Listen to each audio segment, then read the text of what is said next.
MA BEd করে যখন result হাতে পেলাম তখন ভাবলাম এবার হয়তো একটু খাটলেই চাকরিটা পেয়ে যাব, কিন্তু বাস্তব যে বড় কঠিন। আর পশ্চিমবঙ্গে চাকরির অবস্থা কি আর বলবো। হ্যালো এভরিওয়ান, আমি সুমিত্রা। আমি আমার ভবিষ্যতের কথা ভেবেই ডিসিশন নিলাম। শুধু ফর্মাল এডুকেশন নয়, সময়ের সাথে সাথে নতুন স্কিল শেখাটাও জরুরি। অ্যান্ড স্কিলসের কথা বললে একটা কথাই মাথায় আসে, সেলফ আপ।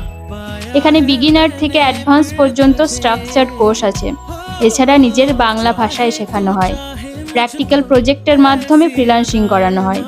আমার মতো অনেকেই এই প্ল্যাটফর্মের সাহায্যে নিজের পায়ে দাঁড়িয়েছে আর নিজের সমস্ত স্বপ্ন পূরণ করতে পারছে। আজ মনে হয় ডিগ্রি আমাকে পরিচয় দিয়েছে, আর স্কিল আমাকে দিয়েছে আত্মবিশ্বাস। তুমিও যদি নিজের ফিউচারের কথা ভেবে আজ থেকে প্রস্তুতি নিতে চাও, তাহলে স্টার্ট লিখে মেসেজ করো, আর ফলো করে দিলে আমি নিজে তোমাকে গাইড করব।